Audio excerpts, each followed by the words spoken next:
ಮೊದೇನೂರು ಗ್ರಾಮದಲ್ಲಿ ಮಣ್ಣೆತ್ತಿನ ಅಮಾವಾಸ್ಯೆಗೆ ಸಂಭ್ರಮದ ಆಚರಣೆ. ಕುಷ್ಟಗಿ ತಾಲೂಕಿನ ತಾವರೆಗೇರ ಸಮೀಪದಲ್ಲಿರುವ ಮೊದೇನೂರು ಗ್ರಾಮದಲ್ಲಿ ಮಣ್ಣೆತ್ತಿನ ಅಮಾವಾಸ್ಯೆ ಪ್ರಯುಕ್ತ ಹಬ್ಬದ ಆಚರಣೆ ಅತ್ಯಂತ ಸಂಭ್ರಮದಿಂದ ನಡೆಯಿತು. ಅಮಾವಾಸ್ಯೆಯ ಬಳಿಕ ಆಷಾಢ ಮಾಸದ ಬುಧವಾರ ದಿನದಂದು ಚಿಕ್ಕ ಚಿಕ್ಕ ಮಕ್ಕಳು ಪೂಜಿಸಲ್ಪಟ್ಟ ಮಣ್ಣಿನ ಎತ್ತುಗಳನ್ನು ಅವುಗಳ ಒಂದು ಕಾಲನ್ನು ಒಡೆದು ಮನೆ ಮನೆಗೆ ತೆರಳಿ 8 ಎತ್ತಾದಾಗ ಒಂದು ಕುಂಟು ಎತ್ತು ಬಂದೈತಿ ದವಸ ಧಾನ್ಯ ಕೇಳುವ ಸಂಪ್ರದಾಯ ಇಂದಿಗೂ ಗ್ರಾಮಾಂತರ ಪ್ರದೇಶಗಳಲ್ಲಿ ಜೀವಂತವಾಗಿದೆ.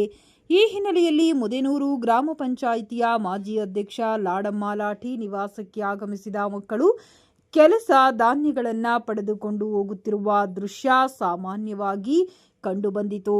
ಈ ಸಂದರ್ಭದಲ್ಲಿ ಮಾತನಾಡಿದ ಗ್ರಾಮ ಪಂಚಾಯಿತಿಯ ಮಾಜಿ ಅಧ್ಯಕ್ಷ ಲಾಡಮ್ಮ ಲಾಠಿ, ರೈತರ ಜೀವನಾಡಿಯಾದ ಮಣ್ಣು ಹಾಗೂ ಎತ್ತುಗಳ ಸಮ್ಮೇಳನವೇ ಮಣ್ಣೆತ್ತಿನ ಅಮಾವಾಸ್ಯೆ ಆಚರಣೆಯ ಉದ್ದೇಶವಾಗಿದ್ದು, ಇದಕ್ಕೆ ತಮ್ಮದೇ ಆದಂಥ ಇತಿಹಾಸವನ್ನ ಹೊಂದಿದೆ. ದೇಶದ ಆಹಾರದ ಸುಭದ್ರತೆಗೆ ಮಳೆ ಬೆಳೆ ಸಮೃದ್ಧಿಯಾಗಲೆಂದು ಪ್ರಾರ್ಥಿಸುವ ಈ ಹಬ್ಬ ರೈತರ ಬದುಕನ್ನ ಹಾಗೂ ಸಕಲ ಜೀವರಾಶಿಗಳ ಉಳಿಸುವಿಕೆಗೆ ಮಹತ್ವದಾಗಿದೆ ಎಂಬ ಸಂದೇಶವನ್ನ ನೀಡಿದರು.